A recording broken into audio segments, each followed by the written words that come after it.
दोस्तों आज हम एक्सप्लेन करने वाले हैं 2024 में आई और एक नई detective web series Shekhar Holmes को। तो हम ज्यादा देरी नहीं करेंगे, चलिए एक्सप्लेनेशन को शुरू करते हैं। सीरीज की शुरुआत में हमको लोनपुर का जंगल दिखाया जाता है और 1993 का समय। फिर हम देखते हैं इधर दो गार्ड्स रात के अपने ड्यूटी आवर्स में बैठ के क्रिकेट के समाचार रेडियो में सुन रहे होते हैं और वो दोनों बातचीत कर ही रहे होते हैं। तभी उनमें से एक आदमी को हल्का होने के लिए जाना होता है तो दूसरे को वो बोल के जंगल के एरिया में थोड़ा आगे जाता है। उसने अपने साथ एक टॉर्च भी लिया था। टॉयलेट करते टाइम वो नोटिस करता है कि उसके सामने एक लाश पड़ा हुआ है। तभी वो चीख पड़ता है। फिर हमको अगले दिन का सीन दिखाया जाता है। अगले दिन हम लोनपुर के एक कैफे को देखते हैं जहाँ पर हम देखते हैं कि एक आदमी अपना सूटकेस वगैरह लेके उसके अंदर जा रहा होता है और हम साइड के टेबल में नोटिस करते हैं दो लोग बैठ के दारू और चिकन खा रहे थे। उनमें से एक आदमी के गले में चिकन का हड्डी फंस जाता है। वह आदमी अपना गला पकड़ के बहुत कोशिश कर रहा था पर वो हड्डी बाहर नहीं आ रहा था। तभी हम देखते हैं वही आदमी को अपना सूटकेस रखते हुए उसके पेट को वो जोर से दबा लेता है और दूसरा आदमी उल्टी कर देता है और वो मानो स्टेबल हो जाता है। और उल्टी करने की वजह से जो उस कैफे का मालकिन था सेज, वो उस दूसरे आदमी पे चीख पड़ता है कि तुमने ये क्या कर दिया, सुबह सुबह इससे उल्टी करवा दी, अब ये कौन साफ करेगा।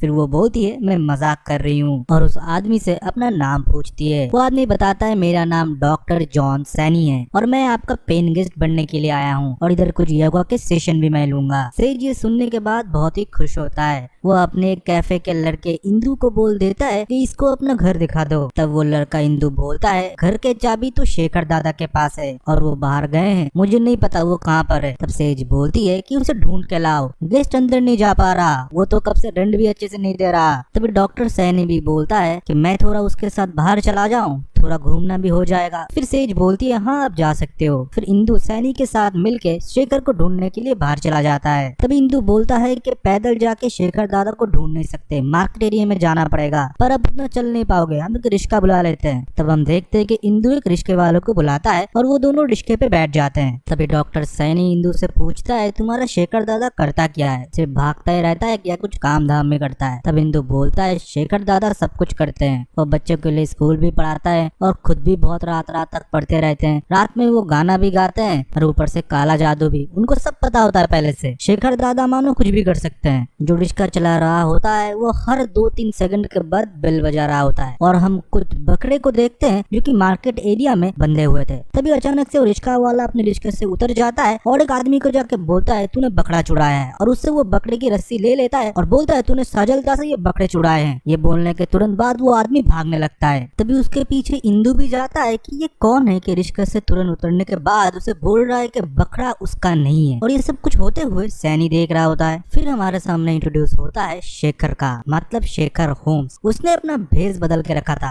इंदू फिर उसे पहचान जाता है। फिर इंदू से वो बोलता है अरे सजलदा ने ये मुझे काम दिया था, उनकी बकरी चोरी हो गया और उनका रिश्का मैं लेके आया। ये बेल सुनने के बाद ही उनकी बकरी उनके तरफ आ जाता था, मतलब खाने का टाइम हो चुका था। तुम लोगों को रिश्के में बिठाने के बाद जब मैं बेल बजा रहा होता हूँ मैं ये देख रहा था कि कौन सी बकरी मेरे तरफ अपना सर मुड़ता है, मतलब वो सजलदा की बकरी थी और ये मार्केट एरिया में ही बिकेगा कि छोटा सा एरिया है और आज सुबह ही बकरी चोरी हुआ है। फिर इंदू डॉक्टर सैनी से बोलता है ये है हमारे शेखर दादा, बोला था ना मैंने इनको काला जादू आता है। और शेखर दादा ये है, ये बोलने से पहले ही शेखर बोल देता है इनका नाम डॉक्टर सैनी है जो तुम बोल चुके हो और ये हमारे नए पेन गेस्ट है क्योंकि ये सीधा कैफे से आ रहे हैं। कैफे से आ रहे हैं क्योंकि ये तुम्हारे साथ आए हैं तो कैफे से ही आ रहा होगा। और ये बहुत अच्छे डॉक्टर भी है क्योंकि आज सुबह जिनकी जान उसने बचाया उसने उल्टी कर दिया। डॉक्टर साहब ने उल्टी को डॉच करने की पूरी कोशिश किया पर छोटा मोटा दाग उनके कपड़ों में लग गया और दारू के साथ चिकन खा रहा था जीवन, जो कि वो सुबह सुबह ही करता है। और बाकी की आगे की स्टोरी तो मैंने पहले ही बता दिया। और हाँ ये आर्मी में भी थे क्योंकि इनके गले के कट्स देखो, पेट झूल चुका है। आर्मी में डॉक्टर थे, पहले रिटायरमेंट हो गए।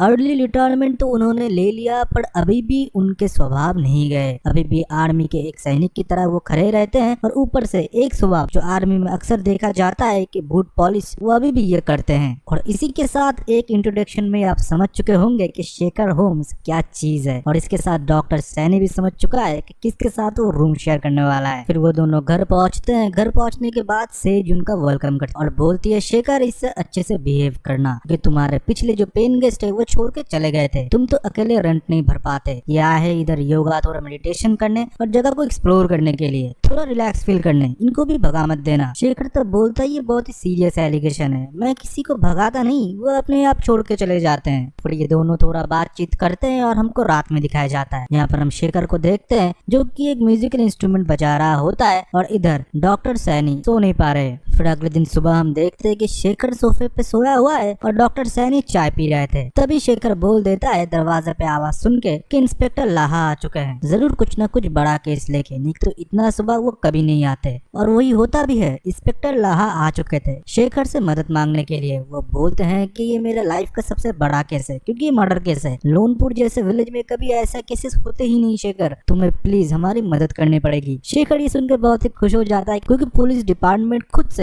उससे मदद मांग रहा है। वो बोलता है ठीक है चलो, और डॉक्टर साहब आप भी चलो। पर सैनी मना कर देता है कि मुझे तो योगा क्लास के लिए जाना है। तभी शेखर इंस्पेक्टर से बोलता है ये एक डॉक्टर है, अगर उस जगह जाते हैं तो अगर कोई मेडिकल वाला केसेस हुआ तो ये अच्छे समझ सकते हैं। तो इंस्पेक्टर इन्हें भी इंसिस्ट करते हैं कि आप भी हमारे साथ चलो। फिर वो लोग क्राइम सीन पे पहुंचते हैं। पहुंचने के बाद शेखर बोलता है ये तो पॉइजनिंग वाला केस है, क्योंकि जो मरा पड़ा हुआ है उसके मुंह से झाग निकला हुआ है, व्हाइट व्हाइट आप देख सकते हो। और आपने तो बोला था सिर्फ मर्डर केस है, ये तो थोड़ा अलग केस है, देखो इसके बॉडी पे यू वाले निशान बने हुए हैं। फिर शेखर पेड़ के पीछे से एक वॉलेट भी बरामद करता है। ये बोलता है कि इसके अंदर कुछ नहीं मिलेगा, पर ये बैंक में कैशियर था, क्योंकि इसके हाथ के एक निचले हिस्से को देख लो जो कि पैसे गिनते गिनते थोड़ा मोटा हो गया और थोड़ा छिल चुका है, और हाथ में एक स्टैंप का कलर भी लगा हुआ है, मतलब वो स्टैंपिंग भी करता है, पता लगाओ। फिर डॉक्टर सैनी को बुलाता है और ये बोलता है कैसी पॉइजनिंग है बता सकते हो। डॉक्टर सैनी बोलता है कि साइनाइड हो सकता है, पोटाशियम साइनाइड। तो शेखर बोलता है इस जंगल में पोटाशियम साइनाइड कहाँ से आएगा। तभी डॉक्टर सैनी बोलता है हो सकता है कोई जड़ी बूटी, कोई बार्बाटोस, ऐसा कुछ। शेखर बोलता है हो सकता है। तभी पुलिस वाला बोलता है कि रेस्ट्रिक्टेड एरिया है, कल कोई आए इधर मार के छोड़ जाए ऐसा पॉसिबल नहीं है, सिर्फ इमरजेंसी व्हीकल से इधर से चल सकते हैं। इंस्पेक्टर तब बोलता है हो सकता है यू शख्स का कोई मीनिंग हो, हम पता लगाते हैं कि इस आदमी का यू शख्स के किसी के साथ कोई अफेयर या जान पहचान है या नहीं है। फिर हम देखते हैं शेखर अपने घर में बच्चों को ट्रेनिंग भी देता है डिटेक्टिव बनने का, मतलब वो छोटे मोटे सामान को गायब कर देता है और चद्दर डाल देता है और बोलता है कि आप लोगों ने क्या ऑब्जर्वेशन किया है। तभी उधर पुलिस इंस्पेक्टर आता है और बोलता है शेखर तुमने सही बोला है, ये कैशियर है बैंक में, और इसके साथ यू नाम के बहुत सारे लड़कियों के नाम भी जुड़े हुए हैं जो कि इसके कलीग थे। मे भी अफेयर किया होगा इसलिए मार दिया है, या इसने खुद सुसाइड कर लिया, ऐसा नॉर्मल सा केस है यार, ओपन एंड शट केस, इसमें ज्यादा जाते नहीं है शेखर। शेखर तब बोलता है ये कोई सुसाइड नहीं, ये मर्डर है, और ये सिलसिला आगे भी चलेगा। ये सुनने के बाद इंस्पेक्टर भी परेशान होता है और उधर से चला जाता है। फिर उस दिन रात को हम फिर से देखते हैं कि शेखर गाना बजा रहा होता है और सैनी फिर से सो नहीं पाता, और दूसरी जगह हम एक सुनसान सड़क में एक लड़की को देखते हैं जिसके सामने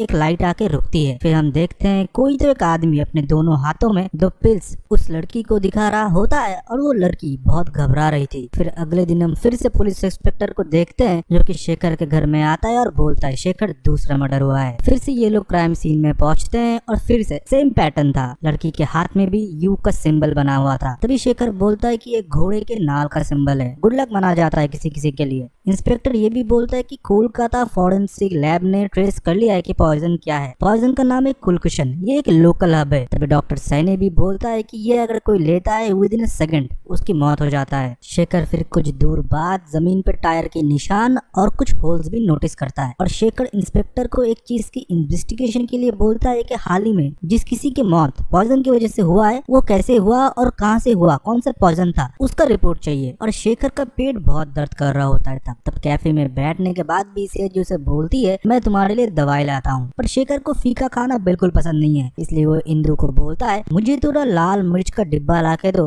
खाने में मिक्स करना है, पर सेज को पता ना चले, फिर से वो चीखने लगेगी। डॉक्टर सैनी भी तब उसे मना करता है, पर इंदु ला के उसे वो डिब्बा दे देता है। तभी आता है इंस्पेक्टर लाहा, तब बोलता है कि वर्धमान जिले में एक छोटा सा हॉस्पिटल है, उसमें हमको कुलकुशम हब की थोड़ा इंस्टेक मिला है, हमको उधर जाके इन्वेस्टिगेशन करना चाहिए। तो शेखर बोलता है मेरे तो पेट में दर्द है, मैं नहीं जा पाऊंगा, पर आप जाओगे तो पिछली बार की तरह खाली हाथ लौट आओगे, अब अपने साथ मेरे असिस्टेंट डॉक्टर सैनी को भी ले जाओ। डॉक्टर तो बोलता है मैं तुम्हारा असिस्टेंट नहीं हूँ। अब शेखर बोलता है अरे किसी की जान बच जाएगी, ठीक है असिस्टेंट ना सही, तुम जाओ। तो इंस्पेक्टर भी जब डॉक्टर को बोलता है वो राजी हो जाता है, पर शेखर को जाते टाइम वो मना करता है कि लाल मिर्च तुम नहीं खाओगे, तुमको और पेट दर्द होगा। फिर ये दोनों पहुंचते हैं हॉस्पिटल में और पूछताछ करना शुरू कर देते हैं। वार्ड बॉय से लेके डॉक्टर सबसे ये लोग पूछताछ करते हैं। तभी हम देखते हैं कि एक वार्ड बॉय दूर से इन लोगों को देख रहा होता है और ये चीज नोटिस करता है डॉक्टर सैनी, और डॉक्टर डॉक्टर सैनी को देखते ही वो आदमी भागने लगता है और डॉक्टर सैनी और इंस्पेक्टर उसका पीछा करते हैं और डॉक्टर सैनी उसे पकड़ लेता है। और दूसरी जगह हम शेखर को देखते हैं जो कि पेट दर्द से तड़प रहा होता है। वो घर जाने वाले रास्ते में चलते हुए जाता है और पेट पकड़ के एक चाय की दुकान के बेंच पे ही वो सो जाता है और जोर जोर से चीखता रहता है। तो दूसरी तरफ डॉक्टर सैनी इस वार्ड बॉय को पकड़ लेता है और बोलता है तू भागा क्यों, तुझे जरूर पता है ये 3 खून के बारे में और इस हब के बारे में भी। वो लड़का पहले कुछ भी नहीं बोलता पर बाद में जब उसको बहुत धमकाया जाता है वो सच बोल देता है। और दूसरी जगह हम शेखर को देखते हैं दुकान के आसपास के लोग एक एम्बुलेंस को बुला चुके थे।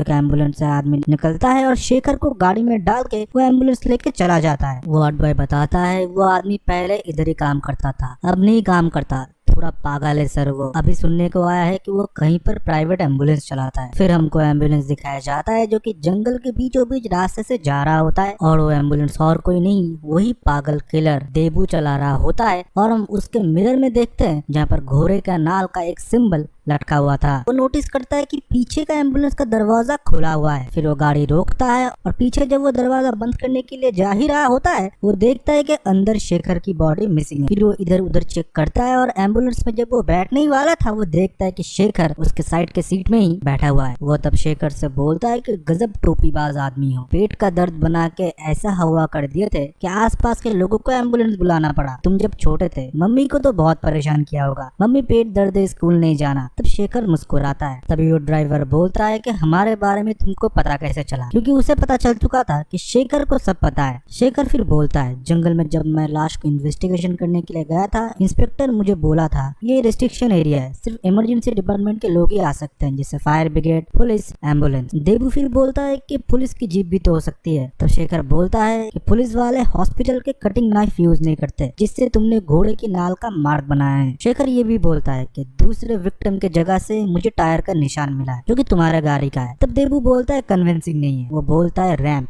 हॉस्पिटल में जो रैंप यूज किया जाता है मरीजों को उठाने के लिए और डाउन करने के लिए उसका रॉड का एक होल उस जगह पे हो चुका था जो कि पहली वाली जगह पे नहीं हो पाया क्योंकि उधर पत्ते बिछे हुए थे, दूसरे जगह पे वो होल रैंप के ही थे। तब देबू भी बोलता है मान गए तुम्हें गुरु, तुम तो जिला हिला दिए। शेखर बोलता है पर तुम्हारा आज का दिन खराब गया देबू क्योंकि मेरे पास कोई पैसा नहीं है। देबू तब बोलता है पैसे के लिए ये सब कुछ कौन करता है, मैं तो गेम के लिए करता हूँ। पहले मैं वर्ल्ड में गेम खेला करता था क्रिकेट का, चौके पे 40 रुपए, 6 मारा तो 100 रुपए ऐसे खेला करता, उसमें मजा नहीं आया। फिर मेरा खुरापाती दिमाग चला, कोई मरीज अगर हॉस्पिटल में आता है वो बचेगा या मरेगा उसके ऊपर डबल वाला बेट खेलने लगा। उसमें मैं जीतता भी था और कभी हारता भी था पर पैसे अच्छे बन रहे थे। फिर मेरा खुरापाती दिमाग और चला और मरीजों के हारने पे मैं बेट लगाता गया। कोई मरीज अगर जिंदा बाहर निकलता है उसका पीछा मैं करने लगा और उसको मार देता। मरने की वजह से फिर से मुझे डबल पैसा मिलता और अगर कभी जीतने पे पैसा लगाता तो मरीज को मैं अगवा करता और उसको मैं 2 गोलियां देता, एक नींद की एक मौत की। वो अगर नींद की गोली चुनता तो उसको मैं जीत के रकम भी दे देता। वैसे मैं बहुत ही ऑनेस्ट वाला साइको हूँ। शेखर फिर बोलता है ठीक है तो तुम्हारा ये खेल तो अभी खत्म हो चुका है, तो पुलिस स्टेशन का रास्ता बाएं तरफ है। तब वो आदमी बोलता है मौत की तरफ भी तो हम जा सकते हैं शेखर होम। फिर हम देखते हैं एम्बुलेंस के पीछे फिर से देबू वो गेम खेलता है। 2 हाथ में 2 पिल्स लिए हुए था और शेखर को एक चुनना था, एक नींद की और दूसरा वही जड़ी बूटी मतलब हम्प का। अगर वो ले लेता तो तुरंत मारा जाता। कुछ टाइम तक शेखर सोचता है कि कौन सा उठाए, फिर वो एक उठाता है और मुंह के अंदर डाल लेता है। फिर हमको अगले दिन सुबह का सीन दिखाया जाता है जहाँ पर हम डॉक्टर सैनी और इंस्पेक्टर को देखते हैं जो कि गाड़ी लेके जा रहे होते हैं। डॉक्टर सैनी बोलते हैं कि देबू का फोटो हर जगह सर्कुलेट कर दो और हर एक एम्बुलेंस में चेक करो। ये लोग बोल ही रहे थे और गाड़ी जा ही रहा था तभी उनके सामने एम्बुलेंस आके रुकता है और उसमें से उतरता है कौन, शेखर। और इंस्पेक्टर से बोलता है कि आपका केस सॉल्व हो चुका है, पीछे आपका साइको क्रिमिनल बैठा हुआ है। फिर वो अगले दिन का सब कुछ डॉक्टर सैनी को बताता है कि इसने भी मेरे सामने 2 पिल्स रखे थे। जो हम वाला जो पिल है उसका डेंसिटी ज्यादा है, वो हवा में उतना नहीं हिलता, पर जो नींद वाला है वो हवा में हिलता है। तो थोड़ी टाइम तक सोचने के बाद हवा की मदद से मैं वो सोने वाला पिल उठा लेता हूँ पर वो खाता नहीं। और जब उसे लगता है कि मैं मर चुका हूँ तब मैं मेरे पीछे से वही जो डिब्बा मैंने इंदु को बोला था मिर्ची का वो निकालता हूँ और उसके चेहरे पे छिड़क देता हूँ। वो देख नहीं पाता अच्छे से, फिर उसे पीटता हूँ और बांध के आज वो तुम्हारे सामने है। इसी के साथ ये केस सॉल्व हो जाता है। फिर ये लोग घर जाते हैं और आज डॉक्टर सैनी बोलता है कि मैं और टाइम तक रुकना चाहूंगा क्योंकि मुझे ये होम पसंद आ गया। मतलब वो शेखर होम की बात कर रहा है। फिर इधर से सीन शिफ्ट होता है और हमको और एक घना जंगल दिखाया जाता है जहाँ पर हम कुछ नक्सल या टेररिस्ट को देखते हैं जो कि गोलियां प्रैक्टिस कर रहे होते हैं। फिर हमको उनका बॉस का चैम्बर दिखाया जाता है जहाँ पर एक फोटो फैक्स हो रहा था जहाँ पर हम इंस्पेक्टर लाहा और उनके पीछे शेखर होम और डॉक्टर सैनी के फोटोज को देखते हैं और इनको उनका टीम का लीडर देख रहा होता है। और उस फोटो के साइड में एक बॉक्स भी रखा हुआ था जिसके ऊपर एक एम करके सिंबल भी बना हुआ होता है। फिर हमको अगले दिन सेज के घर में दिखाया जाता है जहाँ पर डॉक्टर सैनी पेपर लेके आता है और जहाँ पर लिखा हुआ था कि लाहा ने ये केस सॉल्व कर लिया और पूरा क्रेडिट तो वही ले गया, पर शेखर केस तो हमने सॉल्व किया था। शेखर तब बोलता है मुझे कोई फेम वगैरह नहीं चाहिए, मुझे बस केस सॉल्व करना है। लाहा मुझे केस ला के देता है, मैं केस सॉल्व करता हूँ, आगे क्या होता है ना होता है उससे मुझे कोई मतलब नहीं है। तब सेज बोलते हैं ऐसे तो तुम रेंट नहीं भर पाओगे। तब डॉक्टर सैनी भी बोलते हैं हम एक डिटेक्टिव एजेंसी क्यों नहीं खोलते जहाँ पर से पैसे लेके हम केस सॉल्व करेंगे और पैसे की डिपार्टमेंट मेरा होगा। शेखर पहले तो नहीं मानता, तभी सेज अपना वुमेन कार्ड खेलती है। वो बोलती है मैं तो बूढ़ी भी हो रही हूँ, मेरी न कोई लड़का है न कोई है, कौन मुझे देखेगा अगर तुम टाइम से रेंट नहीं देते मुझे। फिर शेखर सेज के बात को मान लेता है और एजेंसी खोलने के लिए राजी हो जाता है। फिर एक के बाद एक इंटरव्यू आते जाते हैं और डॉक्टर सैनी 10 रुपए 5 रुपए करके उनसे ले जा रहे थे और छोटे छोटे केस थे।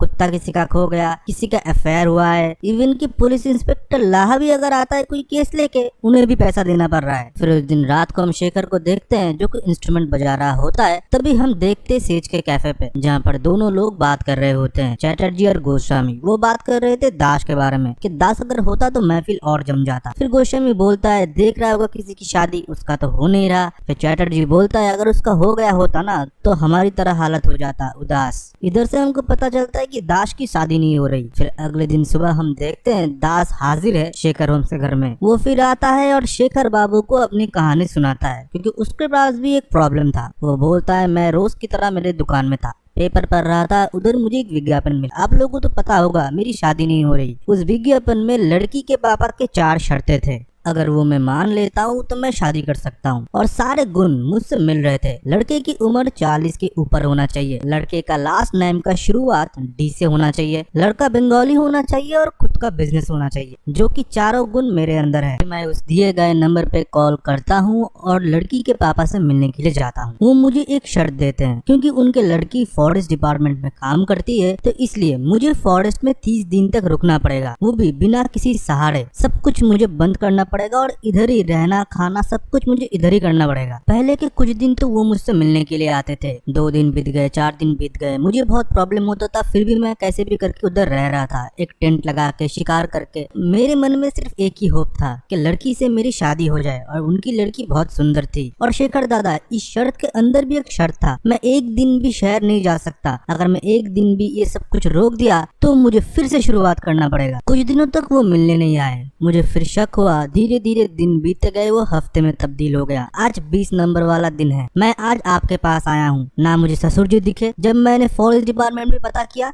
ऐसी कोई लड़की ही नहीं है, मैं तो बिना शादी किए ही मर जाऊंगा शेखर दादा। तभी डॉक्टर सैनी बोलता है आपका केस सॉल्व कर दिया जाएगा, 50 रुपए डालो। वो फिर बोलता है मेरा दुकान तो कब से बंद है, मेरे पास इतने पैसे नहीं है। शेखर बोलता है ठीक है, पैसे नहीं है क्या हुआ, तुम्हारी शादी हम कराएंगे। शेखर फिर उस जगह जाता है जहाँ पर दास बाबू रह रहे होते हैं। उधर उन्हें कुछ भी नहीं मिलता, लड़की की एक फोटो मिलती है जो कि और कोई नहीं मिस वर्ल्ड सुष्मिता सेन की होती है। फिर सेज के कैफे में ये दोनों ये सब कुछ डिस्कस कर ही रहे थे, तभी उधर इंस्पेक्टर लाहा भी होता है। दास के बारे में सुन के वो बोलता है तुम अभी लुच्चे लफंगों के केस भी उठाने लगे। वो एक नंबर का लड़कीबाज है, कोई भी लड़की उसने गाँव में छोड़ा नहीं है, सबको उसने प्रपोजल के लिए ऑफर कर दिया। कोई कोई लड़की तो मेरे पास कंप्लेन लेके भी आया, मैंने उसको अच्छे से हड़का दिया कि ये सब करोगे तो सीधा लॉकअप में जाओगे। आखिर में तो हमारी उर्मिला जो मेडिसिन शॉप में बैठती है वो आई थी मेरे पास दास के कंप्लेन को लेके। फिर शेखर बोलता है कि आखिर से ही शुरुआत करेंगे। फिर उर्मिला के पास वो जाता है, फिर उर्मिला उसे देख के भागने लगती है। जब उसे पूछा जाता है वो बोलता है कि सेज मुझे बोल बोल के थक चुकी है कि मैं तुमसे शादी कर लूं, पर तुम में मुझे कोई इंटरेस्ट नहीं है। तभी शेखर बोलता है ना मुझे तुम्हारे ऊपर है। दास के बारे में तुम क्या जानते हो? ना आप जानते हो, एक नंबर का लड़कीबाज है, मुझे तो कितनी बार उसने बोला शादी कर लो, दहेज देंगे खुद।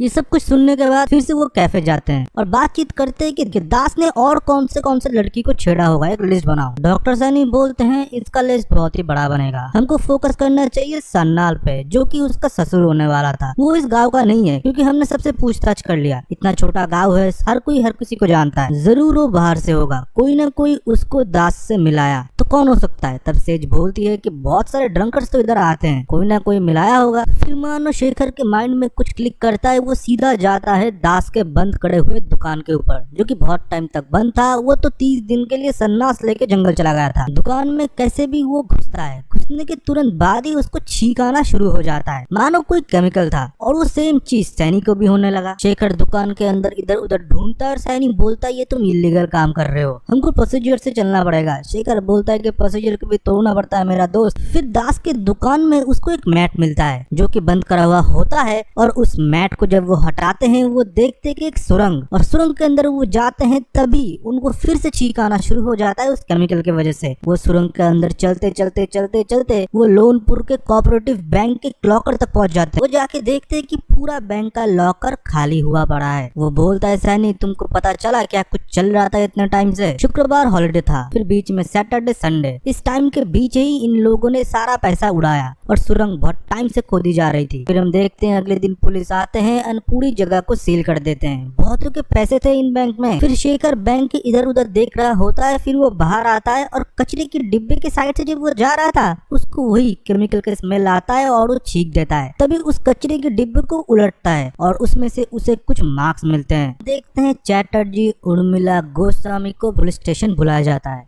फिर इन लोगों से बोलते हैं मेरे पास डेटा है कि पिछले 6 महीने में तुम्हारा लोन रिजेक्ट हुआ है, और उसमें से चैटर्जी और उर्मिला तुम तो प्राइमरी एप्लीकेंट और को एप्लीकेंट हो। तुम लोगों को जब लोन नहीं मिला तुमने सोचा कि बैंक की चोरी कर लेते हैं। तब चैटर्जी बोलते हैं हम दोनों में संबंध है, पर हम लोगों ने कोई बैंक नहीं लूटी, हमको इसके बारे में कुछ भी नहीं पता कि दास के दुकान से एक सुरंग जाता है। तब शेखर बोलता है पर उर्मिला को तो पता है, क्योंकि आज से 30 दिन पहले उर्मिला ने लाइब्रेरी शहर के पूरे ब्लूप्रिंट वाले बुक को उठाया था और उसका सिग्नेचर भी उधर है। पर वो सिग्नेचर देखने के बाद उर्मिला बोलती है इसके बारे में मुझे कुछ भी नहीं पता और मैंने तो ये लिया भी नहीं था। फिर शेखर बोलते हैं ये तुम जेल में जाके बोलना लोगों के तुमने इतने पैसे चुराए हैं, 28,77,952 रुपए। फिर इन दोनों में झगड़ा लग जाता है कि उर्मिला तुमने इतने पैसे चुरा लिए। फिर वो लोग गोस्वामी जी को वार्निंग दे के छोड़ते हैं और ये बोलते हैं कभी भी आपको बुलाया जा सकता है। फिर हम देखते हैं गोस्वामी उधर से अपना स्कूटर लेके सीधा जाता है शर्नल के घर पे। शर्नल इसका मामा होता है और उसके ऊपर जाके वो चीख पड़ता है कि तुमने तो बोला था 20 लाख रुपए है सिर्फ, और वो तो बता रहा है 28 लाख रुपए। 8 लाख रुपए किधर है, तुमने कहाँ पर झोल किया है? तब उसका मामा पैसों की पेटी ले उसके सामने रखता है और बोलता है तू ही गिन ले। तभी हम देखते हैं इंस्पेक्टर लाहा और डॉक्टर सैनी उधर आ जाते हैं और इन लोगों को रंगे हाथे पकड़ते हैं। फिर बैठता है बैठा। फिर शेखर बोलता है मुझे पहले से ही पता था कि वो सिग्नेचर उर्मिला की नहीं है, उसको तुमने बहुत खूबी से कॉपी किया है। वो तुम्हारे दुकान पे काम करती है इसलिए तुमको उसका सिग्नेचर पता है। उस दिन जब मैं तुम्हारे दुकान पे गया था उर्मिला का पता पूछने के लिए, तुम अपने लिए एक मेडिसिन ले रहे थे जो कि गंदगी के आसपास कोई अगर होता है वो बीमार पड़ जाता, वो बहुत ज्यादा खांसता है। वो मेडिसिन तुम ले रहे थे तुम्हारे मामा के लिए, देखो वो अभी भी खांस रहे हैं। इसलिए मुझे जो मार्क्स मिले थे उनमें एक लेयर एक रुमाल का भी था, वो तुम्हारा मामा का ही है। इसी के साथ शेखर इस केस को भी सॉल्व कर देता है। फिर से हमको वही आतंकवादी लोग दिखाए जाते हैं जो कि एम संगठन से हैं। वो लोग फिर से शेखर के ऊपर नजर रखे हुए थे। शेखर के हर एक जगह की मूवमेंट उनके पास होता है। फिर हम देखते हैं शेखर और डॉक्टर सैनी को जो कि घूमने के लिए बिहार आए थे। डॉक्टर सैनी उसे बोलता है तुमको घूमने के लिए और कोई जगह नहीं मिला, सिर्फ बिहार ही मिला। नक्सल राइट्स बात कितने लोग इधर हैं, हमको कुछ भी हो सकता है शेखर। इतनी बोलने की ही देरी थी जब वो लोग स्टेशन से निकलते हैं, एक ओमनी वैन आता है, उन लोगों को किडनैप कर लेता है। उनके फेस पे मुंह पे एक कपड़ा डाल के उनको कहीं दूर लेके जा रहे थे। डॉक्टर सैनी तो मदद मांगता है, ये बोलता है कि मेरी शादी हो चुका है, मैं और नहीं शादी कर सकता। पर शेखर बोलता है शादी कराने के लिए ये लोग नहीं जा रहे हैं। फिर वो वैन रुकती है, इनके ऊपर से कपड़ा हटाया जाता है। सामने और कोई नहीं शेखर का भाई होता है। वो उसे प्यार से बाबी बुलाता है। बाबी इंडियन इंटेलिजेंस से है, वो एक प्रॉब्लम में फंस गया है इसलिए शेखर को उसने याद किया। बाबी बोलता है तूने तो कब से फोन नहीं किया, माँ तेरी राह देखती है। शेखर बोलता है मैंने सबसे नाता तोड़ दिया है, पर तू प्रॉब्लम में है मैं आया ना, और माँ का ख्याल तू अच्छे से रख सकता है। फिर वो बोलता है कि शाम में एक पार्टी है उधर आ जाना, एमएलए साहब की है, और उधर आके सब कुछ डिस्कस करेंगे। वो लोग उधर आते हैं और सैनी चला जाता है दारू पीने के लिए। शेखर अकेला बैठा हुआ होता है। तभी उधर एक लड़की आती है और शेखर के साथ बात करती है। वो आते ही शेखर के अपीयरेंस से बोल देती है शादी में इनवाइटेड हो या खाना खाने के लिए आए हो सिर्फ। शेखर बोलता है नहीं, शहनाई की आवाज सुन के मैं आ गया। तो वो बोलती है कि तुम बजाते हो सितार, और शहनाई की आवाज सुन के आ गए। वो भी अच्छे से ऑब्जर्व कर लेती है कि शेखर के हाथ पे थोड़े छाले हैं जो कि सितार बजाने से ही आता है। शेखर को ये डिटेलिंग पसंद पसंद आया। शेखर फिर उसे पूछता है कि आप क्या करने के लिए इधर आए हो, आपके कौन लगते हैं ये लोग। वो लड़की कुछ बता पाती उससे पहले ही इरावती करके उसे पुकारा जाता है। वो चली जाती है और अपना एक गाना प्रदर्शन करती है। फिर हम देखते हैं कि शेखर को बुलाया जाता है और वो ऊपर जाता है। उसका भाई सब कुछ उसे बताता है कि इन एमएलएस को कोई ब्लैकमेल कर रहा है, इनके टेप्स उन ब्लैकमेलर्स के पास है। किक करके सब कुछ दिखाया जाता है। कोई किसी के साथ फिजिकल हो रहा था तो कोई दंगा करवाने के लिए पैसे ले रहा था, कोई फिरौती मांग रहा था। ऐसे बहुत सारे वीडियो कैसेट्स थे।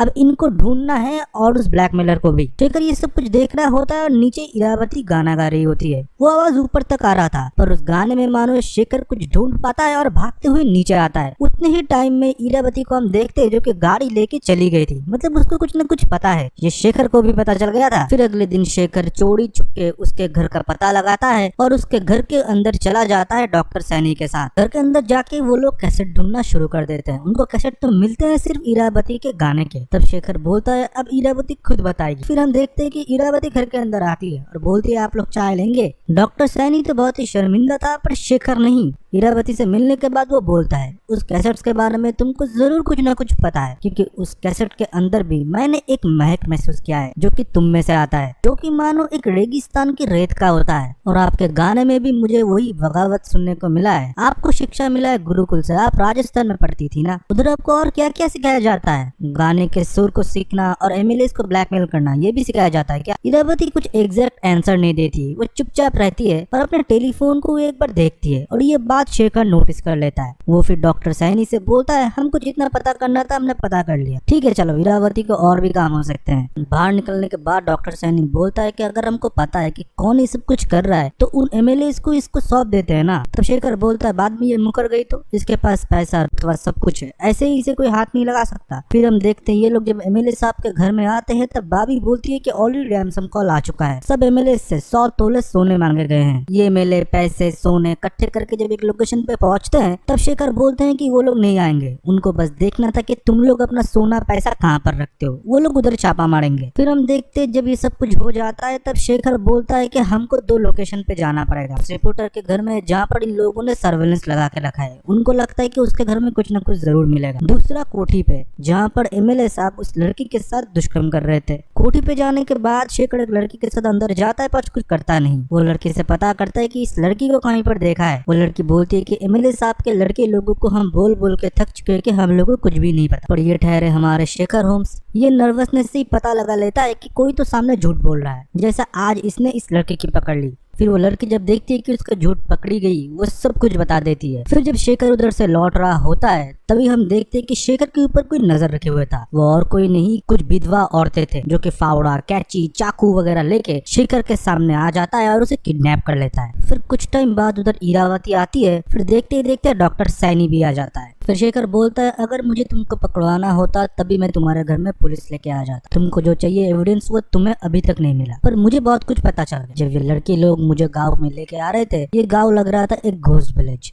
जगह जगह बुलेट के निशान थे, मतलब इधर गोलियां चले। खुरीदाव के लोगों ने जब एमएलए के खिलाफ प्रोटेस्ट किया, प्रोटेस्ट वायलेंट हो गया। वायलेंट होने की वजह से एमएलए को खुद की गद्दी बचाना पड़ा। तब तो वो बहुत पोलाइट थे। बाद में वो लोग गांव में आए कुछ लोगों को लेके एंड पूरे गांव में गोलियां चलाए। जब ये लोग गोलियां चला रहे थे तो गाँव के मर्द आ गए थे। सारे मर्द ऑलमोस्ट गाँव के खत्म हो चुके हैं। जिस दिन ये सब कुछ हो रहा था तुम्हारा एक दोस्त न्यूज रिपोर्टर इधर होता है और इन सारी चीजों की फोटो को खींच लेता है। तभी डॉक्टर सैनी बोलते हैं कि मैं जब उधर पूछताछ करने लगा था मुझे पता चला वो घर पंकज की है जिसने ये सब कुछ फोटो लिया था। एमएलए को जब पता चला था उसके ऊपर दबाव बनाया, तब उसने उस फोटो को देने में मना कर दिया और एमएलए के खिलाफ चला गया। और वो नेगेटिव्स उसने कहीं पर तो छुपा के रखे हैं, इसलिए ये लोग उनके घर के ऊपर नजर रखे हैं। घर की तलाशी भी किया था इन लोगों ने पर उन लोगों को कुछ भी नहीं मिला। और एमएलए लोग जब करते हैं दबाव से काम नहीं बना तो पंकज को मरवा दिया। और पंकज तुम्हारा दोस्त था, तुम्हारे साथ ही यूनिवर्सिटी में पढ़ता था, तुम्हारे घर में इरावती, मैंने उसके साथ फोटो देखा था। इरावती बोलती है एक बार हमको नेगेटिव मिल जाए तो हम उसको कानून के हवाले कर देंगे, इन लोगों को जरूर सजा मिले, इसके लिए तो हमको एविडेंस ढूंढना पड़ेगा। तब शेखर बोलता है जरूर उसके घर में ही कुछ ना कुछ होगा, उन लोगों ने अच्छे से ढूंढा नहीं। ये पत्रकार लोग बहुत इंटेलिजेंट होते हैं, पर घर के बाहर तो एमएलए लोगों की पहरा थे। फिर पीछे के रास्ते से इरावती इन लोगों को घर के अंदर लेके जाते हैं और शेखर उनसे पूछता है कि अम्मा आपको आपके बेटे के बारे में क्या पता था, मरने से पहले आपको कुछ उसने बताया था? उसके अम्मा बोलती है नहीं, कि केस के बारे में तो मुझे कुछ भी नहीं बताया, सिर्फ बोला कि मुझे कुछ हो जाता है तो चुटकी को यूपीएससी के लिए पढ़ाना, मेरे पास बहुत सारे बुक है, उससे उसको पढ़ने के लिए बोलना। फिर शेखर के दिमाग में कुछ ट्रिगर करता है, वो उसके बहन से बोलता है कि तुम अपने भाई के कौन कौन से बुक पढ़ते हो, और वो सारी बुक को लाके देते हैं शेखर को। शेखर को उसी बुक के अंदर वही नेगेटिव मिलते हैं जो कि एमएलएस के खिलाफ थे।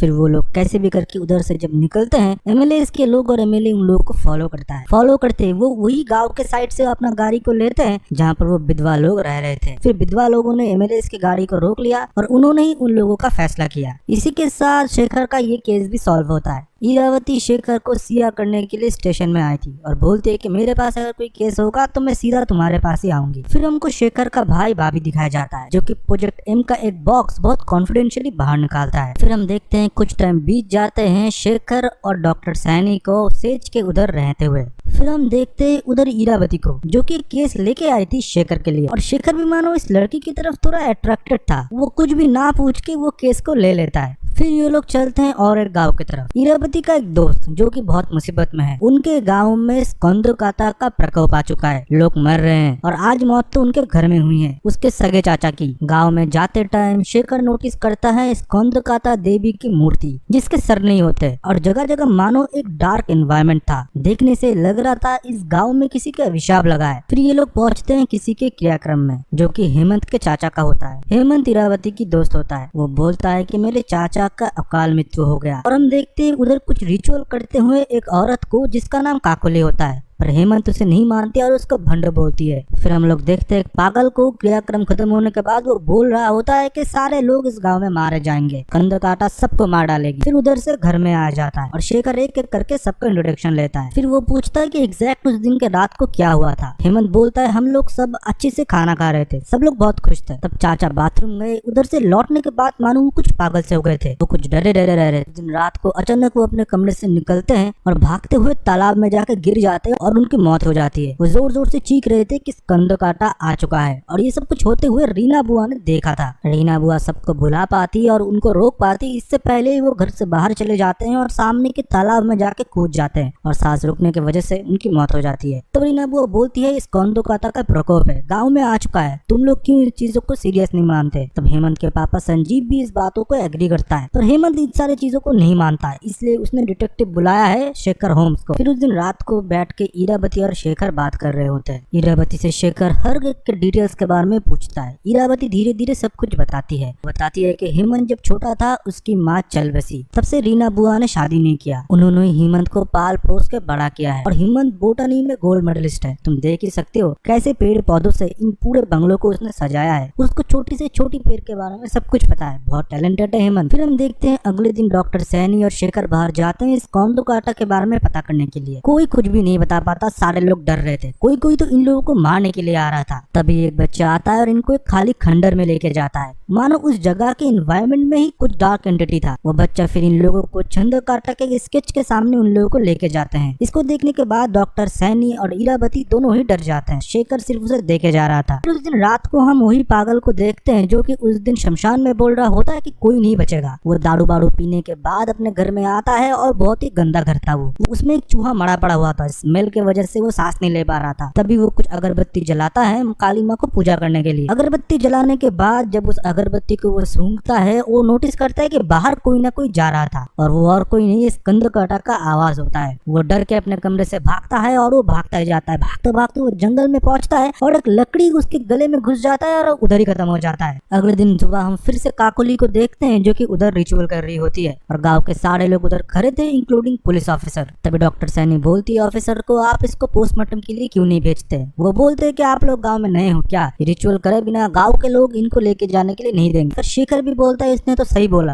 आपको पोस्टमार्टम करने के लिए लेके जाना चाहिए। तो पुलिस ऑफिसर उल्टा उनको ही जेल में डालने की धमकी देता है। तभी शेखर बताता है तुम्हारी डीआईजी का नाम क्या है, कॉल करो उसे, मुझे वो अच्छे तरीके से जानते हैं। फिर पुलिस इंस्पेक्टर भी कुछ नहीं कर पाता। वो बोलता है कि इस छोटी छोटी बातों के लिए डीआईजी सर क्यों, मैं ही इसको लेके जाता हूँ पोस्टमार्टम करवाने के लिए। वो बंदूक ऊपर फायरिंग करता है और इन सारी चीजों के अंदर से उस बॉडी को लेके वो लोग चले जाते हैं। फिर उनके पीछे गाँव वाले पड़ जाते हैं। पुलिस तो चला जाता है और इन लोगों को बचा लेता है हेमंत। घर के अंदर जाने के बाद इन लोगों को बहुत भला बुरा बोला जाता है कि संस्कृति नियम के साथ खेलने के लिए। रात को हम देखते हैं कि डॉक्टर सैनी का नींद टूटता है। वो नोटिस करता है कि शेखर घर के अंदर नहीं है। शेखर गया था उसी बेवड़े के घर में वो सब कुछ करने के लिए जो कि मरने से पहले उसने किया था। वो घर के अंदर जाते ही उसको एक स्मेल मिलता है जो कि मरा हुआ चूहा का होता है। स्मेल को अवॉइड करने के लिए वो अगरबत्ती जलाता है। वो नोटिस करता है कोई तो उसे देख रहा होता है। फिर शेखर को धीमी आवाज भी उसका नाम सुनाई देता है जो कि खोंदो काटा पुकार रही होती है। शेखर बहुत ही घबरा जाता है और भागते हुए उस कमरे से निकलता है मानो उसने भी भूत देख लिया है। वो भी भागता जाता है जंगल के एरिया में पहुंच जाता है। जंगल के खाई के सामने जाके वो देखता है कि एक सर कटा हुआ आदमी। वो और डर जाता है और भागता रहता है। वो खाई में गिरने ही वाला था तब डॉक्टर सैनी उसे बचा लेते हैं। शेखर तब उधर ही बेहोश हो जाता है। अगले दिन सुबह जब उसकी नींद खुलती है तब शेखर बोलता है इस खोंदो काटा असलियत में मैंने उसे असलियत में देखा है, पर उस घर में कुछ न कुछ तो जरूर है। फिर वो लोग फिर से उस घर में जाते हैं तलाशी लेने के लिए और विंडो से फिर से शेखर याद करता है कि पिछले दिन रात को उसने क्या देखा था। उसने उधर रीना बुआ को देखा था जो कि उसके ऊपर नजर रखे हुए था। फिर सीधा वो लोग जाते हैं रीना बुआ के पास और बातचीत करना शुरू कर देते हैं। पिछले दिन रात आप उधर क्या कर रहे थे? रीना बुआ तो सीधा डिनाई कर देती है, पर बाद में वो मानती है कि मैं तहल रही थी, तुम्हारे ऊपर मुझे भरोसा नहीं था। रीना बुआ ये भी बोलती है कि पुजारी काकुली ने बोला था कि तुम गाँव के लिए खतरा हो, इसलिए मैं चाहती हूँ कि तुम गांव से चले जाओ। शेखर तो बोलता है काकुली तो आपका दोस्त है ना, क्योंकि उस दिन हेमंत का चाचा जब मरा था मैंने नोटिस किया था आप लोग आंखों आंखों में कुछ बातें तो कर रहे थे। फिर उनसे पूछताछ करने के बाद शेखर उधर से निकलता है। शाम का टाइम हो चुका था, जंगल का एरिया था। शेखर और डॉक्टर सैनी बात ही कर रहे होते हैं। उनको किसी के स्क्रीमिंग सुनाई देता है। जंगल के अंदर से वो लोग भागते हुए जाते हैं और देखते हैं कि काकुली खुद को मारने की कोशिश कर रही होती है। फिर काकुली को कैसे भी करके उधर से वो लोग बचाते हैं। फिर बैठते हैं अगले दिन बैठक और एक एक करके राज खुलने लगते हैं। तो फिर दिखाया जाता है 1970 को, जहाँ पर हम फिरदौस को देखते हैं जो कि इधर के माली का एक बेटा होता है। रीना बुआ का दिल उसके ऊपर आ जाता है, पर भाइयों को ये पसंद नहीं था। संजीव फिर इन दोनों को अलग कर देते हैं और रीना को समझा देते हैं, पर रीना ने अपने दिल को मार लिया था और समझ लिया था। फिर कहानी में एंट्री होती है हेमंत के माँ का, जिनके साथ संजीव के एक एब्यूसिव मैरिज था। संजीव उन्हें मारा करता था। फिरदौस को ये थोड़ा थोड़ा पता था। संजीव की वाइफ और फिरदौस मानो एक दोस्त की तरह थे, पर ये दोस्ती कभी प्यार में बदल गया इन दोनों को ही पता नहीं चला और इन दोनों को एक साथ रीना बुआ ने देख लिया। फिरदौस के ऊपर फिर उनको गुस्सा आता है और ये सारी बात वो अपने भाइयों को बता देते हैं। जब सब कुछ पता चल गया था तब फिरदौस और उनकी वाइफ उधर से भाग जाते हैं। फिर वो लोग फिर से वापस आते हैं कुछ टाइम बाद, क्योंकि फैमिली होता है। उसकी वाइफ आई थी वापस हेमंत के लिए, पर रीना बुआ ने आपको समझाया बाद में कि 2 साल हो चुके हैं, चीज को भूल जाओ, आप अपने पत्नी को भूल जाओ, वो दोनों खुशी खुशी रह रहे हैं। पर आप भूले नहीं संजीव जी। फिर उसको आपने उसके घर से उठा लिया और उसको मार डाला। फिर एंट्री होता है काकुली की, जो कि तभी नई ज्योतिषी बनी थी। उसको आपने बोला कि खोंदो काटा को वापस लाओ और सारा खेल रचो। फिर उसने भी ढोंग रचा और गांव में फैला दिया कि खोंदो काटा वापस आ चुकी है, और आपने एक फेक विटनेस भी खरीद लिया खोंदो काटा को देखते हुए कि उसने फिरदौस को मार डाला। और हेमंत तुम्हारी माँ कैसे मरी तुम्हें तो पता ही होगा। हेमंत फिर बोलता है ओवरडोज ऑफ स्लीपिंग पिल, उन्होंने सुसाइड किया था। पर अभी मेन बात है कि अभी काकुली को किसने मारने की कोशिश की, और वो विटनेस जो कि आपके लिए ही काम करता था। शेखर फिर बोलता है मनोज तुम खुद बताओगे कि मैं बताऊं, नहीं तो पुलिस तुमसे पूछताछ करेगी। तब हम देखते हैं हेमंत बोलता है मनोज ने कुछ नहीं किया, जो किया है मैंने किया है, और उसका नाम मनोज नहीं उसका नाम रियाज है, और वो मेरा भाई है। जब इधर मेरी माँ फिरदौस अंकल के साथ आए थे उन्होंने मुझे बोला कि मेरा एक भाई भी है, पर किसी को बताना मत, उसका नाम रियाज है। फिर मेरे माँ के मरने के बाद मैं उनके पुराने घर में गया और मेरे भाई का खोजबीन मैंने शुरू कर दिया। वो मुझे मिल भी गया। कुछ सालों बाद मैंने उसे इधर बुला लिया एक नए नाम के साथ। शेखर ने बताया मुझे पता है कि मनोज ने कोई खून नहीं किया। वो अपने पॉकेट से एक जड़ी बूटी निकालता है। इस जड़ी बूटी के बारे में तुम्हें तो जरूर पता होगा ना हेमंत, इसके वजह से सारे लोग मर रहे हैं और सारे लोग इस खोंदो काटा दिख रहे हैं। इसकी खासियत यही है कि इसे अगर कोई सूंघ लेता है खुद को मारने की वो कोशिश करता है, जो कि मेरे साथ भी एक बार हो चुका है। तुमने सब कुछ अच्छे से प्लान करके पूरा खेल को बिछाया था। जब तुमको पता चला पूरा सच्चाई, पहले तुमने अपने चाचा को मारा, फिर तुमने उस बेवड़े को मारा, इस चीजों को प्रूव करने के लिए कि इस खोंदो काटा का प्रकोप अभी भी जारी है, और इस छलावा के बीच तुम अपने परिवार के सारे लोगों को खत्म करना चाहते थे, जो कि तुम्हारे माँ के हत्या में और फिरदौस के हत्या में शामिल थे। फिर हम देखते हैं कि पुलिस वाले को बुला लिया जाता है और हम देखते हैं कि हेमंत खुद को ही सरेंडर कर देता है। बोलता है कि मेरा भाई रियाज एकदम बेगुनाह गुना है। और इसी के साथ हमारे शेखर होम ने और एक केस को सॉल्व कर लिया था। फिर इधर से लौट के जब वो सेज के कॉटेज में आता है, वो कुछ नोटिस करता है कि बाहर कुछ आतंकवादी लोग आए थे अपने गाड़ी लेके, उनके साथ गन भी होता है। फिर पहली बार हमको उस लड़की का चेहरा दिखाया जाता है जिसका नाम एम होता है। फिर हम शेखर को देखते हैं कि उसे देखने के बाद वो ऊपर जाता है और अपना पूरा हुलिया ही बदल लेता है। वो एकदम फॉर्मल में एक प्रोफेसर की तरह लग रहा होता है। तभी डॉक्टर सैनी शेखर से बोलता है, शेखर ये तुमने कैसा हुलिया बना के रखा है? तब शेखर मुड़ता है और बोलता है, शेखर नहीं स्नेहाशीष। हम देखते हैं उन आतंकवादियों ने ऑलरेडी पूरे कैफे को कॉटेज बना के रखा था और सेज के सर पे उसने गन भी तान दिया था। फिर हमको शेखर का पास दिखाया जाता है। नहीं, अब उसका नाम है स्नेहाशीष। वो कैलकाटा मेडिकल कॉलेज में फॉरेंसिक साइंस का एक टीचर है जो कि बहुत ही शार्प माइंडेड है। वो टीचिंग के साथ साथ लोगों को विजुअल इफेक्ट भी सिखाया करते थे। क्लास खत्म होने के बाद जब वो बाहर आता है, हम उसके भाई बाबी को देखते हैं। वो स्नेहाशीष से आके ही केस के बारे में बात करता है, पर स्नेहाशीष उसमें इंटरेस्टेड नहीं है। तभी बाबी बोलते हैं 3 साइंटिस्ट एक ही जगह काम करते थे, किसी की मौत एक्सीडेंट, किसी ने सुसाइड कर लिया, किसी का हार्ट अटैक आया। स्नेहाशीष हमें तुम्हारी मदद चाहिए। और ये बात सुन के ये बंदा ट्रिगर हो जाता है। स्नेहाशीष फिर धीरे धीरे हर एक जगह जाता है। पहली जगह एक्सीडेंट की जगह था जहाँ पर वो बोलता है ना कोई स्केटिंग मार्क ना कोई, पहले इसको मारा गया, गाड़ी में बिठाया गया, फिर गाड़ी किधर ठोका गया। अगर ऐसा होता तो गाड़ी स्किड करती, पर रास्ते में कोई निशानी नहीं है, ये प्री प्लान मर्डर है। दूसरी जगह एक साइंटिस्ट ने फांसी लगाया था, पर टूल लगाने के बाद भी हाइट नहीं मैच कर रहा था, फांसी का फंदा फिर भी बहुत ऊपर था। फिर स्नेहाशीष बोलता है इसे भी मारा गया है, लोगों ने मिलकर इसको उधर फंसाया है पहले, फिर वो मरा। फिर बाबी से तीसरे वाला का पूछा जाता है, वो बोलता है कि तीसरा वाला अभी भी मिसिंग है, उसका अभी भी पता नहीं चला, इन दोनों का ही सिर्फ लाश मिला है। फिर ये लोग पहुंचते हैं रिसर्च सेंटर में, और जहाँ पर हम वही लड़की को देखते हैं जो कि प्रेजेंट टाइम में आतंकवादी होती है। वो उधर भेस बदल के रह रही होती है, जो कि एज ए सेक्रेटरी उधर काम कर रही थी और न्यू ज्वाइन थी वो। स्नेहाशीष जाने के बाद ही डिपार्टमेंटल हेड से पूछता है कि ये तीनों क्या कोई कॉमन प्रोजेक्ट पे काम कर रहे थे? अभी वो लड़की मतलब एम मना कर देती है, ये बोलते हुए कि हमारा स्ट्रिक्ट प्रोटोकॉल है, कोई भी साइंटिस्ट मिलके एक प्रोजेक्ट में काम नहीं कर सकते, सबके अलग अलग थीसिस थे। और डॉक्टर प्रकाश जो मिसिंग है उसके बारे में कुछ पता है? तब एम बताती है कि उनका ऐसा पहले हो भी चुका है, वो बिना बताए कुछ दिनों तक लीव लेते हैं फिर वापस लौट आते हैं, मे भी इस बार भी वो आ जाएंगे। तभी बाबी बोलता है ये एक सीरियस मैटर है, 2 साइंटिस्ट ऑलरेडी मर चुका है और एक लापता है, हमको बहुत सीरियस तरीके से उनको ढूंढना चाहिए। फिर स्नेहाशीष जाते हैं प्रकाश के पुराने घर में जहाँ पर वो रिसर्च के लिए बहुत टाइम तक रुका कर। उस घर की हालत बहुत ही खराब थे, बहुत टाइम से कोई काम भी नहीं हुआ, हर जगह धूल जमे हुए थे, पर कोई तो इधर आया था कुछ न कुछ ढूंढ रहा होता है। क्योंकि तुम अगर फोटो फ्रेम को देखोगे वो अलग तरीके से कॉम्बाइंड बने हुए हैं, जो पीछे के निशान होते हैं एक टाइम तक फोटो लगने की वजह से वो थोड़ा अलग अलग करके शिफ्टेड थे। फिर प्रकाश के गैरेज से स्नेहाशीष को एक स्मेल आता है, स्मेल और किसी की नहीं, कुछ पेपर्स के जलने के होते हैं। उधर से वो लोग के एविडेंस को उठा लेते हैं और प्रकाश के घर से उनको ये भी चीज पता चलता है कि प्रकाश डाई हार्ड बंगाली फैन था, वो बंगाली लिटरेचर बहुत पढ़ा करता था और खास करके रविंद्रनाथ टैगोर की। वो जो जले हुए पेपर्स उनको मिले थे और तीनों जो साइंटिस्ट थे उनके थीसिस पेपर्स से तीनों मैच कर रहे होते हैं, मतलब ये तीनों इकट्ठे कुछ ना कुछ कर रहे थे। फिर वो जाके ये सब कुछ डिपार्टमेंटल हेड को दिखाते हैं और एम ये सब कुछ देख रही होती है। फिर स्नेहाशीष मानो उधर से चुपचाप चला जाता है और उसके पीछे बाबी बोलते तुझे कुछ ना कुछ तो जरूर पता है पर तू बताना नहीं चाहता। वो बोलता है मुझे इस केस में कोई इंटरेस्ट नहीं है। बाबी बोलता है तुझे जरूर कुछ ना कुछ पता है, हमको लीड मिल सकता है। स्नेहाशीष बोले तुझे अभी तक पता नहीं चला, वो तीनों साइंटिस्ट एक साथ मिलके एक केमिकल बना रहे थे जो कि बहुत ही हार्मफुल है,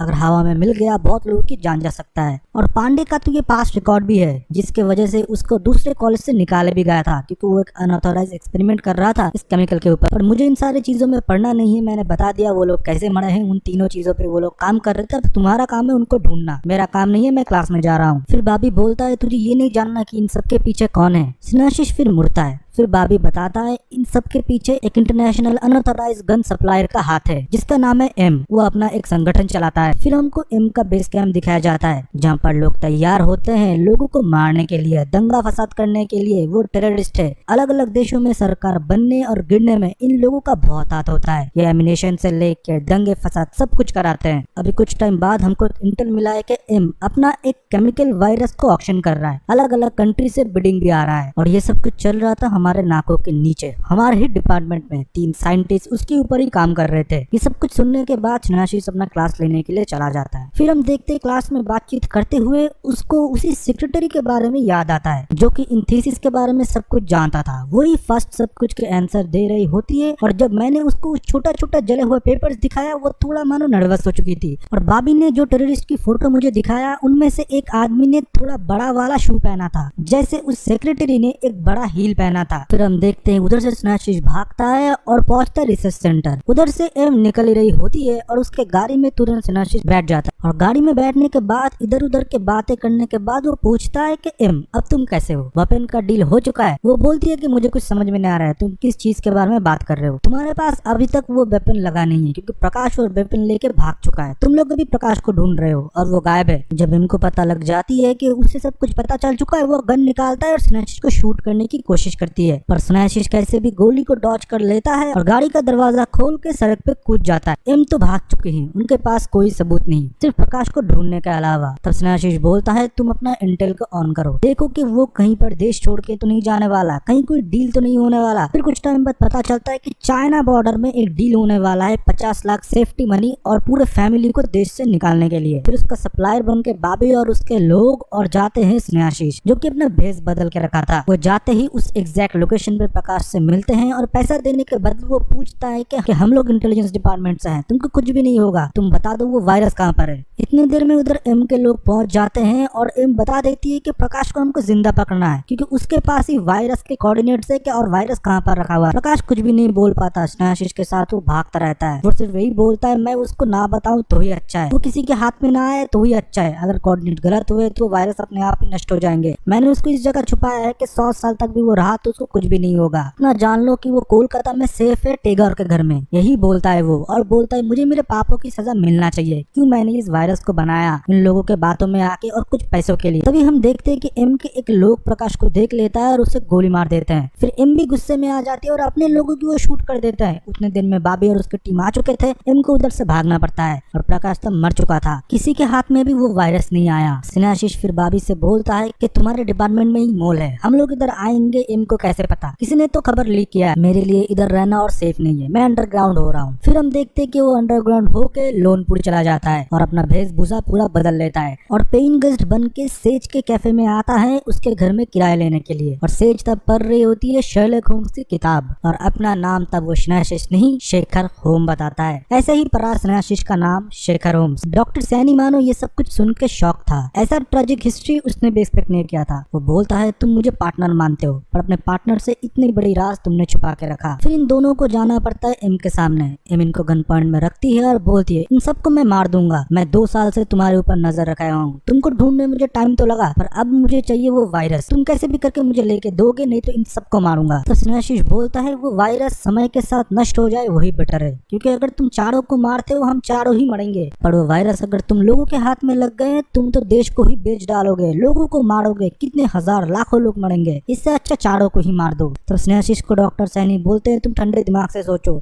मिसेस सेज की क्या गलती है, उन्हें जिंदा रहने की हक है और मैं तो इधर योगा करने के लिए आया था, तुम ठंडे दिमाग से सोचो, हम पहले सुलझा लेंगे फिर हम बाद में देखेंगे क्या करा जाए। तब स्नेहाशीष बोलता है तुम समझ नहीं रहे, अगर हम पहले सुलझा भी लेते हैं तो भी हमारी हारी होगी, इनके हाथ में अगर वायरस लग जाता है। तो डॉक्टर सैनी बोलता है वो तो तब की तब देखी जाएगी ना, और वो एम से बोलता है हम राजी है, 24 घंटे का टाइम हमको दे दो। वो स्नेहाशीष बोलता है 2 साल में उस पहेली को मैंने सॉल्व नहीं कर सका, अभी 24 घंटे में कैसे करूंगा। एम तब बोलती है 24 घंटे नहीं, तुम लोगों के पास सिर्फ 12 घंटे हैं, फिर मैं सबको मारने लगूंगा। फिर स्नेहाशीष को लेके उधर से डॉक्टर सैनी निकल जाते हैं और बोलते हैं ऐसा तो नहीं हो सकता, तुमको मैं जितना जानता हूँ 2 साल से तुमने पहेली नहीं सॉल्व कर पाया, ऐसा हो ही नहीं सकता। तभी शेखर बोलता है कि उसने कोई क्लू ही नहीं छोड़ा था, सिर्फ मुझे बोला कि कोलकाता में है टेगोर के घर में, ये तो एक नेचुरल सा वर्ड है, ऐसे हम कैसे ढूंढ सकते हैं। फिर वो लोग निकले उस वायरस को ढूंढने के लिए। पहले तो वो लोग गए प्रकाश के घर में, उधर देखा बहुत सारे नोवेल थे जो कि टेगोर के बारे में लिखा हुआ था। तब ये लोग सोचते हैं कि रविंद्रनाथ टेगोर से जरूर कुछ न कुछ जुड़ा हुआ होगा, पर कितने जगह है टेगोर से रिलेटेड, जोड़ा शाको हो गया, ठाकुरबाड़ी हो गया, बहुत से घाट हो गए जो कि टेगोर से जुड़ा हुआ है। तभी शेखर बोलता है एक जगह है रविंद्र सदन जहाँ पर टेगोर छुपे हुए हैं, टेगोर से रिलेटेड सब कुछ तुमको उधर ही मिलेंगे। फिर वो लोग उधर जाते हैं और देखते रहते हैं कि उधर उनको कोई वायरस जैसे वॉक्स वगैरह मिलते हैं नहीं, पर इधर तो सिर्फ किताबें थे, थोड़े मोड़े चीजें थे जो कि रविंद्रनाथ टेगोर के पुराने दिन के थे। वो लोग किताब में देखना शुरू कर देते हैं। फिर स्नेहाशीष को किताब मिलता है जो कि वो डॉक्टर सैनी को देता है और बोलता है नंबर 46 खोलो, उधर एक कविता है जिसका हेडलाइन में लिखा हुआ है टेगर का घर। फिर फिर एक एक करके कविता के पंक्तियों को वो लोग पढ़ते जाते हैं और एक एक करके क्लूज मिलते जाते हैं। पहले दो पंक्तियों में उनको मिलता है कोई ना कोई नेचुरल गैस का नेम दोनों को जोड़ के, और लास्ट के दो पंक्तियों पे उनको मिलता है एक एक करके जगह का नाम। तो धीरे धीरे एक एक पंक्तियां पढ़ते गए और वो लोग कोलकाता के अलग अलग जगह जाते गए और उनको अलग अलग नेचुरल गैसेस के नाम और संकेत मिलते गए। कॉफी हाउस से लेके ऑडिटोरियम, ऑडिटोरियम से लेके हावड़ा ब्रिज, हावड़ा ब्रिज से लेके नीमतला शमशान, कोई भी जगह छोड़ा नहीं था इस कविता में। और लास्ट के जो पंक्तियों का मीनिंग था कि जहाँ से तुम लोग निकले हो उधर ही तुम लोग पहुंचोगे, टेगर जब छोटे थे उधर ही तुम्हारा खोजना खत्म होगा। फिर से वो लोग रविंद्र सदन पहुंचते हैं और टेगर की मूर्ति के सामने खड़े हो जाते हैं। टाइम निकला जा रहा था। शेखर तब बोलता है टेगर जब छोटा था इधर टेगर की छोटी मूर्ति हुआ करता था जो कि रिसेंटली निकाल के इन्होंने नया मूर्ति को स्थापना किया है, जरूर हमको इधर कुछ ना कुछ क्लू मिलेगा। तभी शेखर का नजर जाता है मूर्ति के सामने रखा हुआ एक इंट्रोडक्शन बोर्ड के ऊपर जो कि 2 साल पहले ही बनाया गया है, क्योंकि 2 साल पहले ही पुराना मूर्ति हटा के नया मूर्ति लगाया गया है। उस इंट्रोडक्शन बोर्ड को शेखर अच्छे से देखता है। उधर एक स्विच होता है, उसको दबाने के तुरंत बाद एक बॉक्स बाहर आता है जिसके ऊपर एलिमेंट्स लिखे हुए थे जो कि इतने टाइम से उन लोगों ने इकट्ठे किए थे। एम के लोग उनको देख लेते हैं, उनका पीछा करते हैं और उनको बोला जाता है कि हावड़ा ब्रिज के लोकेशन में पहुंचे। उधर से ही एम के लोग उस बॉक्स को लेके चले जाएंगे। दूसरी जगह में सेज के उधर देखते हैं जहाँ पर एम उनके ऊपर बंदूक ताने हुए था। ब्रिज पे पहुंचने के बाद एक एक करके सारे संकेत दबाने के बाद भी लास्ट का संकेत बचा हुआ था जो कि सॉल्ट और सिल्वर में कंफ्यूजन था। शेखर बताता है ये सॉल्ट ही होगा पार्टनर, पर डॉक्टर सैनी को अपने ऊपर कॉन्फिडेंस था, वो बोलता है नहीं इसमें सिल्वर ही होगा। शेखर बोलता है सॉल्ट होगा, वो बोलता है सिल्वर होगा। शेखर बोलता है अगर तुम गलत भी दबा देते हो तो कोई प्रॉब्लम नहीं है। तभी डॉक्टर सैनी बोलता है अगर गलत दबा देते हैं तो सेज और हम लोग मारे जाएंगे, मैं मरना नहीं चाहता। तभी हम देखते हैं कि डॉक्टर सैनी उसके बात को नहीं सुनते और सिल्वर दबा देते और वो बॉक्स खुल जाता है और उसके अंदर से वायरस उसे मिल जाता है। वो बहुत खुश हो जाता है। तब शेखर डॉक्टर सैनी से बोलता है कांग्रेचुलेशन एम। तब हम सारे व्यूअर्स को पता चलता है कि एम और कोई नहीं डॉक्टर सैनी ही थे, जो इंटरनेशनल आर्म्स डीलर होता है जिसको बहुत सारे देशों के लोग ढूंढ रहे हैं। और इंडियन रिसर्च सेंटर के तीनों साइंटिस्ट से जिसने वायरस बनाया वो मास्टरमाइंड और कोई नहीं डॉक्टर सैनी उर्फ एम का होता है। फिर धीरे धीरे एक एक करके पर्दाफाश होता है। एम को सब कुछ पता होता है जब स्नेशिश उधर से भाग जाता है, क्योंकि डिपार्टमेंट पे एक मोल था, ये स्नेशिश को पता लग गया। उसने अपना भाई बाबी से ये सब कुछ बताया और बाबी के टीम के लोग ये खबर देते थे एम को। एम के लोग फिर 2 सालों से उसे फॉलो कर रहे थे। एम बोलता है तुम्हारा गर्दन अभी भी मेरे हाथ में है, डॉक्टर सेज और लोनपुर के बाकी लोग मेरे ही कब्जे में है। तब शेखर बोलता है एकदम ये नहीं है, ये तुम गलत बोल रहे हो, क्योंकि अब तक बाबी उधर पहुंच चुका होगा अपने टीम को लेके। फिर हम देखते हैं बाबी के लोग उधर पहुंचते हैं और उनके सारे टीम मेंबर के ऊपर हमला कर देते हैं और उनको नीचे गिरा देते हैं। शेखर तब बोलता है कब से बास मार रहा है और वो वायरस लेके जमीन पे फेंक देता है। इम्मानो तो बौखला चुका था, उसने बोला तुमने ये क्या कर दिया। वो बोलता है अरे ये करेले का जूस है, तब से बास मार रहा था। तुझे क्या लगता है 2 साल से मैं बैठा हुआ हूँ वो केस को सॉल्व करने के लिए, वो तो कब का सॉल्व हो चुका है और वायरस जहाँ पर सेफ है वहाँ पर पहुंच भी चुका है। और तेरे जो 2 लोग थे अभी भी हमको फॉलो कर रहे थे, वो दोनों भी अभी गिर गए। पीछे से इंटेलिजेंस के 2 लोग उन्हें शूट कर देता है, अभी चले जेल में। बहुत दिनों तक बहुत देशों के सरकार को तुमने घुमाया। जब सब कुछ उसके हाथ से जा रहा होता है वो नदी में कूदने की कोशिश करता है, पर उसे शेखर पकड़ लेता है, पर शेखर को ही वो पानी के अंदर खींच लेता है। दोनों पानी के अंदर चले जाते हैं और दोनों की लाश ही पुलिस को नहीं मिला। दोनों को ही माना जाता है कि ये मर चुके हैं। फिर कुछ दिनों बाद हम देखते हैं कि शेखर के फोटो के ऊपर माला था, जहाँ पर हम बाबी और इरावती को देखते हैं। वो शेखर को लेके बात कर रहे होते हैं। फिर बाबी इरावती को बोलता है मैंने उसे बहुत बार बोला था कि तू स्विमिंग सीख ले, बाद में काम में आएगा, पर वो हमेशा बोलता गया कि मुझे पानी से डर लगता है। अगर उसे स्विमिंग आता मैं ये मान लेता मेरा भाई मरा नहीं है, पर इतने हाइट से कूद के बिना स्विमिंग जाने वो बचा नहीं है। हम देखते हैं इरावती उधर से निकलती है और अपने गाड़ी का दरवाजा वो खोलती है। तभी मानो गाड़ी की सीट में रखा हुआ उसे एक बॉक्स मिलता है जो कि शेखर को उसने गिफ्ट किया था। फिर वो बॉक्स जब वो खोलती है वो स्मेल आती है जो कि शेखर के शरीर से आता है और कुछ नोट भी बना हुआ था। तभी इरावती को पता चल जाती है कि शेखर अभी तक मरा नहीं है, वो जिंदा है। फिर हमको बाबी को दिखाया जाता है जो कि एक सीक्रेट कमरे में जाता है और उधर से बॉक्स निकालता है एम बना हुआ। उसके अंदर ही वायरस है जो केस 2 साल पहले ही शेखर ने सॉल्व कर लिया था। मतलब वायरस अभी काबिल हाथों में है। अगर शेखर जिंदा है तो एम भी शायद जिंदा ही होगा। इसी मिस्ट्री सस्पेंस के साथ इसके सारे एपिसोड का एक्सप्लेनेशन खत्म होता है। अगर इस सीरीज को बहुत ज्यादा प्यार मिलता है हो सकता है मेकर्स फिर इसका सीजन 2 लेके आए। आई होप आपको पूरे सीरीज का एक्सप्लेनेशन पसंद आया होगा। अगर पसंद आते है तो वीडियो को लाइक करे, कमेंट सेक्शन में अपना ओपिनियन दे। हम लोग दिन रात मेहनत करते हैं आपको क्वालिटी कंटेंट प्रोवाइड करने के लिए। तो चलिए हम फिर मिलेंगे और एक बेहतरीन एक्सप्लेनेशन वीडियो के साथ। तब तक के लिए बाय बाय एंड सी या। Hey guys! ऑनलाइन शॉपिंग तो अब लोग करते ही होंगे, बट अगर वो शॉपिंग और भी ज्यादा सस्ते में हो जाए। मैंने खुद ये Realme का हेयर ड्रायर ओनली 444 रुपीज में बुक किया है। इसी के साथ ही साथ इधर आपको smartphone, smart watch, TV, shoes, clothes बहुत ही डिस्काउंटेड प्राइस में मिलेंगे, जो कि लिमिटेड टाइम के लिए आपकी फेवरेट शॉपिंग प्लेटफॉर्म पर आती है, वो हम आपको बताएंगे। सो ज्वाइन करने के लिए प्ले स्टोर से टेलीग्राम ऐप को डाउनलोड कीजिए। रजिस्टर करने के बाद सर्च करें सेव पैसा, देन ये रहा ग्रुप। अब आप ज्वाइन हो जाइए और ग्रुप में जरूर एक्टिव रहिए लिमिटेड डील्स को ग्रैब करने के लिए। ये डिस्क्रिप्शन के लिंक से भी आप डायरेक्ट ज्वाइन कर सकते हैं। सो जल्दी ग्रुप ज्वाइन करें और ऑफर्स को ग्रैब करें।